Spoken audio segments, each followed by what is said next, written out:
চাই না বাঁচতে আমি মটনহীন হাজার বছর, চাই না বাঁচতে আমি বাটারহীন হাজার বছর।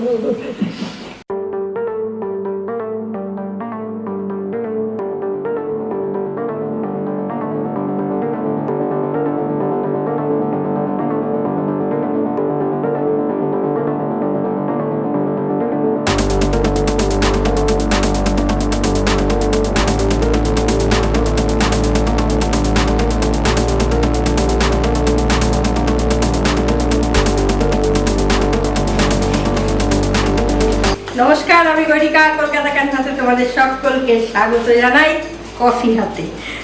আজ যাদের বিবাহবার্ষিকী এবং জন্মদিন তাদের প্রত্যেককে কলকাতা ক্যানভাসের তরফ থেকে জানাই শুভেচ্ছা, বড় হলে প্রণাম, ছোট হলে অনেক আদর। নতুন দিন, নতুন সকাল, নতুন ব্লগ নিয়ে চলে এসেছি আমরা। ব্রেকফাস্ট আজকে একই জিনিস হচ্ছে, চেঞ্জ কিছু নেই। পাউরুটি বাটার দিয়ে ডিম সেদ্ধ আর কফি হয়েছে আজকে, কারণ ঠান্ডার একটা আমেজ এসে গেছে, তাই কফি।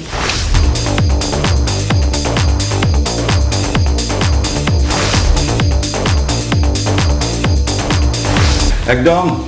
আর আমি চন্দন, আপনাদেরকে জানাই সুস্বাগতম আমার তরফ থেকে।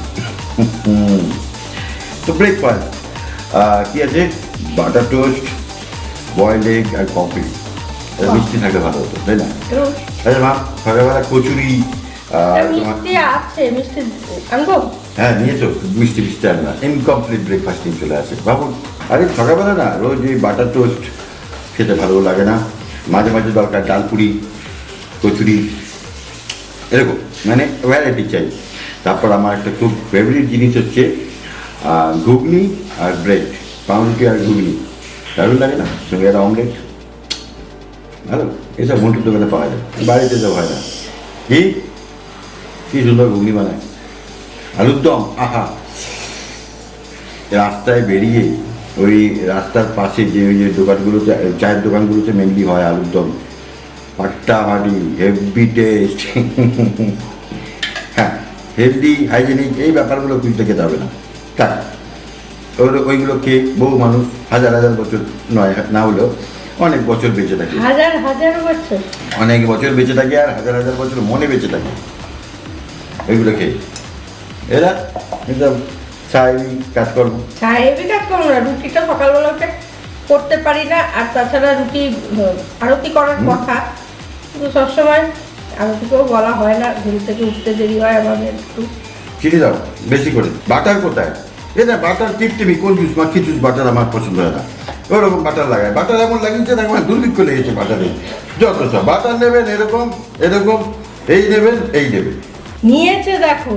হ্যাঁ আমি বাটার এরকমই নিই। শুধু খেয়ে নাও না, তাহলে তো আরো ভালো। হ্যাঁ সেও খাওয়া যায়, আমি শুধু খাইও। রসের মধ্যে খেতে হবে। ডাক্তার বলেছে আমার শরীর ঠিকঠাক ফিট, আর এখনো ওই রকম স্টেজে যাইনি যেখানে আমার শরীর খারাপ হতে পারে, এখনো যাইনি। না গেলে কন্ট্রোল করবো। হ্যাঁ, ডাক্তার ওকে অনেকদিন আগেই বলেছে মাটন খেতে না, সেই ডাক্তারের কাছেই আর যায় না, জানো। আমি চেঞ্জ করে দিয়েছি, ডাক্তার বলার পরে আমি বারণ করেছি, চেঞ্জ করেছি, তবে মাটন নয়, ডাক্তার চেঞ্জ করে দিয়েছি। যাই না তার কাছে, সে বলেছে ওজনটা বেড়ে গেলে আপনার খারাপ হবে, বয়সটা বাড়ছে, আপনি মাটনটা খাওয়াটা ছেড়ে দিন। ও আর যাই না তার কাছে। ডাক্তারের কথায় আমি যদি মেনে চলি হয়তো আমি 80 বাজবো, 70 বাজবো, আর না মেনে চললে 50 বাজবো, এই তো ঠিক আছে, কোনো অসুবিধা নেই। 50-এ বাঁচতে চাই, কিন্তু একদম খেয়ে রসে বসে থাকতে চাই। ওই যে মান্নাদের গানটা মনে পড়লো, কোনটা? চাই না বাঁচতে আমি প্রেমহীন হাজার বছর। ওর জায়গায় ওটা হবে না, ওর জায়গা হবে চাই না বাঁচতে আমি মটনহীন হাজার বছর, চাই না বাঁচতে আমি বাটারহীন হাজার বছর। একদম পারফেক্ট। জীবনে একটাই ভালো গান করলে গুড রবি কাজে।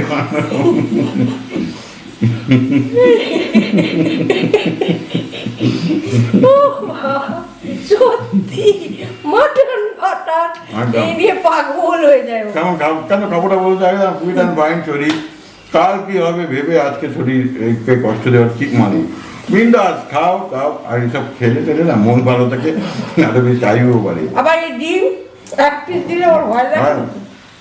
আমি জোর করে এক পিস দিই। একদম ডিম খাবো 8-10টা, মোটামুটি হাফ বয়েল হলে 8-10টা। এবার অনেকে বলবে হাফ বয়েল খাওয়া উচিত না শরীর, প্লিজ আমি খাই, আমি খাবো, যতদিন বাঁচবো খেয়ে যাবো। ওরও হবে না, গজারও হবে না, আমি কোনোটাকেই মানুষ করতে পারিনি। গজা আজকে আমি এটা পাউরুটিটা ইয়ে করছি, ওই টোস্টারে দিয়েছি, আর একটা ওইখানে রয়েছে, ও ঝাঁপ মেরে উঠলো, উঠে পাউরুটি নিয়ে চলে গেল মুখে করে। স্নান টান করে রেডি, এবার খাবো, খাওয়া দাওয়া করবো। আজকে আমাদের সেরকম কোনো মেনু নেই, তবু তোমাদের একটু দেখিয়ে দিই মেনুটা যে কি আমাদের আজকে রান্নাবান্না হয়েছে। তার আগে একটু তোমাদের গজাকে দেখাই। ওকে বিছানায় শোয়ানোর ব্যবস্থা করা হয়েছে, ওর নিজস্ব বেড আছে, ও তবু সেখানে শোবে না, কোথায় শুয়েছে কিভাবে রয়েছে তোমাদের দেখাই। এই যে দেখছো, তা খাওয়া দাওয়া কমপ্লিট হয়ে গেছে, দেখো ফাঁকা খেয়েটে এখন তিনি এইখানে শুয়েছেন। এই দেখো গজাই তাকাচ্ছে, দেখছো তুমি যখন ঘুমোবে, তুমি কি ঘুমোবে? না না, এই কাণ্ডটা করা যাবে না এখন, এখন আমি খেতে বসবো, এখন এটা করলে চাপ হয়ে যাবে। তো তোমাদের আজকে দেখিয়ে দিই কি কি রান্না করেছে আরতি। আমার মা আবার আমার জন্য একটা ভালো জিনিস দুদিন আগেই রেখেছিল, এখান দিয়ে যাচ্ছিল দেখে, সেটা আমি জানতাম না, আজকে সারপ্রাইজ হয়ে গেল ব্যাপারটা।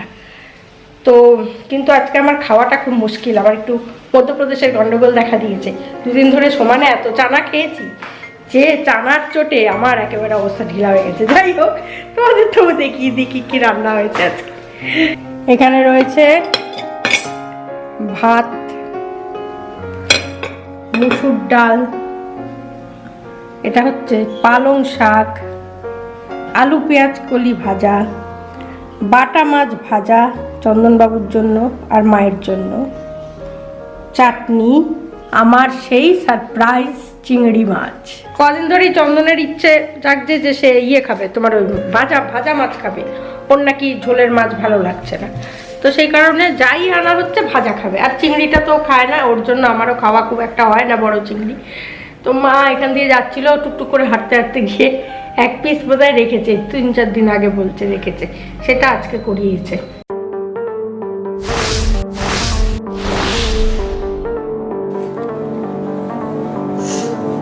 সন্ধ্যেবেলা টিফিন তৈরি করছি, ডিমের একটা অমলেটের সঙ্গে একটু ম্যাগি দিয়ে।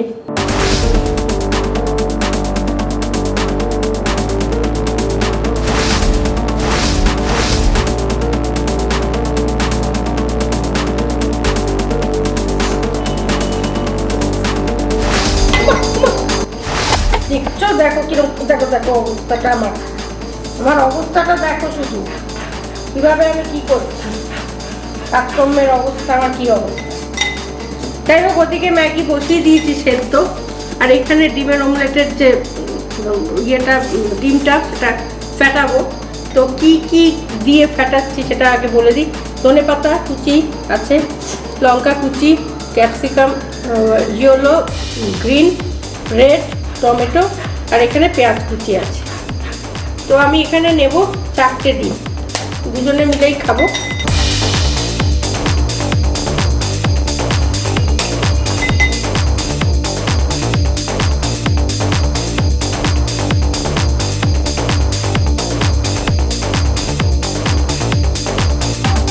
আমার কি অবস্থায় কাজকর্ম করতে হয় ভাবো।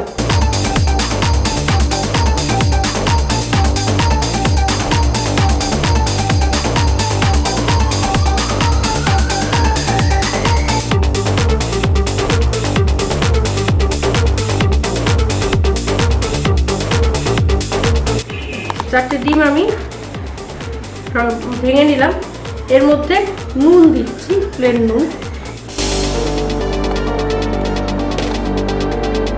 এবার আস্তে আস্তে ইয়েলো ক্যাপসিকাম,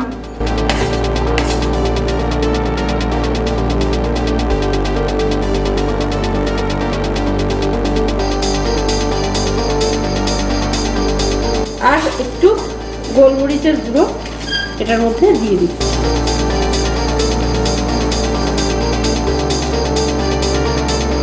দিয়ে ভালো করে এটাকে ফেটিয়ে নিচ্ছি।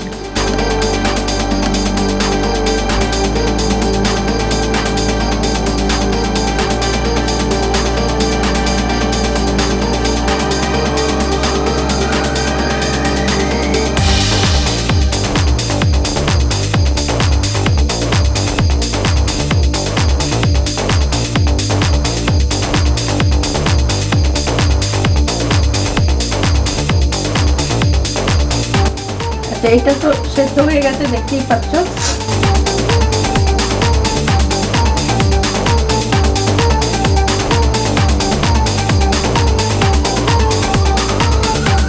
প্লেন ম্যাগিটা আগে করে নেবো, যেরকম ভাবে ম্যাগি করি আমরা ঠিক ওরকম ভাবেই করে নেবো, কিন্তু জলটা একদম শুষিয়ে নিতে হবে, জল যেন না থাকে, শুকনো করে দিতে হবে। সন্ধ্যাবেলা স্ন্যাক্স হিসেবে আমরা খাচ্ছি, কিন্তু ব্রেকফাস্টেও খেতে পারো। ব্রেকফাস্টে তো একটু ভারী খেতে হয়, সেক্ষেত্রে এটা খুব ভালো যায় ব্রেকফাস্টে।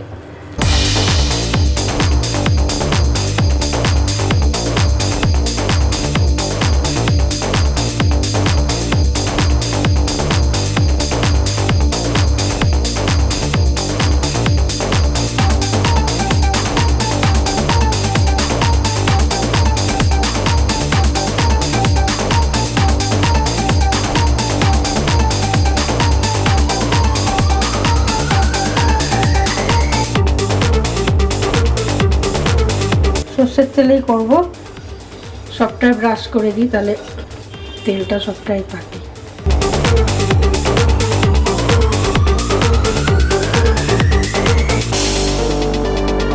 এবার তেলের মধ্যে এই ডিমের যে মিশ্রণটা এটা দিয়ে দিচ্ছি।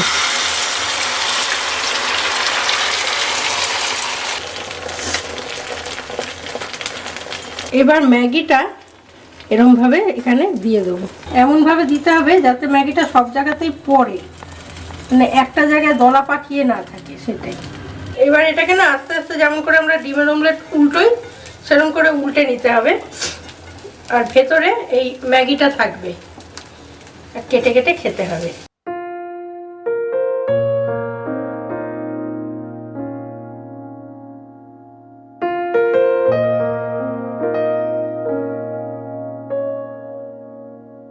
তো গুড ইভিনিং, শুভ সন্ধ্যা। তো এটা কি রান্না করেছো মাম? এটা একটা করতে গেছিলাম কিন্তু ভেঙে গেছে, আমি ঠিক উল্টাতে পারিনি বিষয়টা। একদম জিনিসটা যেটা 10-3 আহামরে কিছু না, ম্যাগি সঙ্গে আমলেট, যা টেস্ট সেটাই। আর বলো কি খবর তোমার? আমার খবর চলছে। প্ল্যান কি? এটাই প্ল্যান যে এই যে ভারী খাওয়াটা খাইয়ে দিলাম, রাতে আর কিছু খাওয়া নেই। দেখি বাজে প্ল্যান। আচ্ছা তুমি ওনাদেরকে একটা জিনিস দেখাতে পারো তো, কি গো? এই যে তুমি আশ্রমে যে আশ্রমে যাবে বলো, ওই আশ্রমটা একদিন দেখাতে পারো। যাওয়ার চেষ্টা করেছিলাম তো তখনই তো করোনা হলো ফ্ল্যাটে। না আমি যাবো একদিন, তোমাদের দেখাবো, হেভি জায়গাটা, বিশ্বাস করো। যারা এই তল্লাটে থাকো বা সামনে করে থাকো তারা রাঙাটাকুরের আশ্রম নিশ্চয়ই চেনো, যারা চেনো না তাদেরকে আমি নিশ্চয়ই দেখাবো, দারুণ জায়গা। রাঙাটাকুরের গল্পটা বলি। আমার অনেক লেটে বিয়ে হয়েছে তো, বাবা নিয়ে গেছে, মা রোজই বলে, বাবার খুব একটা চিন্তা ভাবনা ছিল না তার জন্য, ঠিক আছে গান বাজনা করছে ঠিক আছে, ও সময় হলে ঠিক হবে, মা ঠিক করিয়ে দেবেন এসব বাবা বলতো। আর আমার মা স্বাভাবিক, মেয়ে বড় হচ্ছে, বিয়ের সম্বন্ধ সেরকম দেখা হচ্ছে না, এসব নিয়ে বাবার সাথে অশান্তি করতো। বাই দা ওয়ে এখানে বলে দিই, ও কিন্তু তখন প্রেম করছে, হ্যাঁ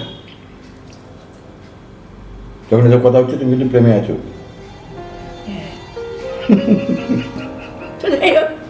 না আমি কোনো সময় ফাঁকা ছিলাম না, এটা ঠিক। চিন্তা ভাবনা করে বলছে হ্যাঁ। তারপর কারণ আমি কোনো সময় ফাঁকা ছিলাম না, মোটামুটি জ্ঞান হওয়ার পর থেকে আমি ভরাই ছিলাম, ফাঁকা ছিলাম। আমি অস্বীকার করছিলাম তো। নেক্সট শোনো, ভোগ না করলে ত্যাগ আসে না, ভোগ প্রচুর করেছি বলে ত্যাগটা জীবনে আসছে আমার এখন। এখন কি ত্যাগে আছো তুমি? হ্যাঁ, এই যে তোমায় ছেড়ে চলে যাবো বলছি, আমার কোনো ব্যাপারই না। বলছো কিন্তু যাচ্ছ তখন তো ফাঁকা থাকতাম না, না একজন যাচ্ছে আর একজন আসছে, এরকম ব্যাপার। আচ্ছা কাজের কথা স্টোরিতে এসো। তো বাবা নিয়ে গেছে রাঙাঠাকুরের আশ্রমে আমাকে, যে দেখুন তো মেয়েটার বিয়ে শাদী দিতে দেবো, এখন কি সম্বন্ধ দেখবো, এই সমস্ত বলছি। রাঙাঠাকুর তখন খুব ভালো হাত দেখতেন, এখন অনেক বয়স হয়ে গেছেন আর পারেন না হয়তো। রাঙাঠাকুর আমার হাত দেখছেন, দেখে চোখ জল দিয়ে ধুয়ে এলো, আবার দেখছেন কতগুলো গঙ্গা মাটি টাইপের একটা মাটি নিয়ে এলো, ঘষছে হাতে, ঘষে আবার দেখছে, পাউডার নিয়ে এসে ঘষছে। আমি তো বুঝতেই পারছি না কি হচ্ছে, এত ঘষাঘষি করছেন কেন, চোখ ঘষছে, চোখে জল দিচ্ছে। তারপরে বলছে আমি সুজনদার এই মেয়েকে নিয়ে তো আমি খুব চিন্তা করলাম। বলে কেন? বলছে এর তো বিয়ের রেখাই ওঠেনি, তার মধ্যে আপনি আবার নাম রেখেছেন গৈরিকা, আমার আশ্রমের একটা ঘর বোধহয় ওর জন্য আমার রাখতেই হবে। এবং আমার বিয়ের পরেও যার জন্যই ওর ওর কুষ্টি কুষ্টি নিয়ে বাবা আবার গেছিল, যে দেখুন তো এই ছেলে, বলছে কিচ্ছু না, মেয়ে রাজি হয়েছে, ছেলে রাজি হয়েছে, বিয়ে দিয়ে দিন, আর কিচ্ছু চিন্তার দরকার নেই, ওর এমনি বিয়ের রেখা নেই, আর বেশি কায়দা করবেন না, দিয়ে দিন। তো দিয়েছে। আমার কোনো কালে আমার বাবাও বলতে পারেনি, তুমিও বলতে পারবে না, আমার কিন্তু কোনো জিনিসের প্রতি খুব যে একটা আগ্রহ আকাঙ্ক্ষা তা কিন্তু নেই, লোক নেই, এটা বাস্তব কথা। সেটা সোনার গয়না হোক বা যে কোনো জিনিস, ওখানে একটাই আত্মভোলা টাইপের, এটা লোক কিন্তু না, ঘটনা, জানো? একটাই জিনিসের দরকারি ছিল, সেটা গাড়ি। এছাড়া কোনো কিছুর প্রতি শাড়ি গয়না কিচ্ছু নেই। nothing। আমার আরেকটা লোক হচ্ছে আমি মানুষ ভীষণ ওই দিক ভালোবাসি, থেকে lucky, মানুষের কোনো সঙ্গে ব্যাপার গল্প হইচই হাসি ঠাট্টা আনন্দ ফুর্তি দিয়ে আমি জীবন কাটিয়ে দেবো, ব্যাস, আর কিছু চাই না। আমার ওই ঝগড়া অশান্তি কোদল এসব ভালো লাগে না। এইটা কিন্তু ঘটনা, আমি কোনোদিনই, আমার বাবা বলেছিল যে বাড়িতে কি আছে কোথায় আমার একটা মাত্র মেয়েও জানে না, কোনোদিন জিজ্ঞাসাও করে না। এখন আমার কোথায় কি আছে ও জানে না। আমি জানি না, এবং ও কত টাকা ইনকাম করে আমি সেটাও জানি না, সত্যি। সেটা না জানাই ভালো। না, আমি জানবার আগ্রহও নেই। আমার শাশুড়ি মা অনেক সময় বলে তুমি জিজ্ঞেস করলে না ওই মাসে কথা, না আমার আমি জিজ্ঞেস করিনি, আমার ভালো লাগে না, একদম আমার তো যা লাগছে ও দিয়ে দিচ্ছে, কি দরকার আছে আমার এসব জিজ্ঞেস করা। সেটাই। আমি হচ্ছে শান্তিতে থাকো বাবা, আনন্দে থাকো, ও দরকার নেই। লোকের সঙ্গে বেশি মেশে, বেশি লোক চায়, তাই জন্য ওর জীবনে অশান্তি বেশি, ঠকেও বেশি। আমি অতটা। তো যাই হোক, এই ভিডিওটা এই পর্যন্তই, দেখা হচ্ছে বা পরের ভিডিওতে নতুন কিছু ইন্টারেস্টিং নিয়ে। ততক্ষণ ভালো থাকুন, সুস্থ থাকুন আর দেখতে থাকুন সবার প্রিয়, তোমাদের একান্ত কাছের, সবার পরিবার, গজার পরিবার, কলকাতা ক্যানভাস। ভালো থাকবেন, সুস্থ থাকবেন, দেখা হচ্ছে খুব তাড়াতাড়ি। সুপার। খারাপ করলাম এটা? হ্যাঁ, আমি কিছু ভালো করিনি, 10-3। আর রাতে কি বাবু মেনু কি হয়ে গেছে? তাহলে চিকেনের ওটা করলেই ভালো হতো। চিকেন? চিকেন হবে রাতে? এবার তুমি চিকেন রাখবে? বাহ বন্ধু বাহ, এই তো বইয়ের মতো কাজ করছো। একদম। আশ্রমে যতদিন না যাচ্ছ একটু ভালো মন্দ খাইয়ে পড়িয়ে যাও, একদম। তারপর তো আরো ভালো খাবো, তাই জন্য এখন যেটুকু পাচ্ছি তুমি ওরা আফসোস থাকবে, তাই না? তোমাকে আমি আফসোস করতে দিতে পারি না। না তার মানে কি যাবে কি যাচ্ছ না? স্বামী, কে স্বামী? কার স্বামী? কোন স্বামী? রাতে রান্নাটা ভালো করে করো না, আর কি রান্না রান্না রাত রাতে চলো, জীবনটাই নষ্ট হয়ে গেল।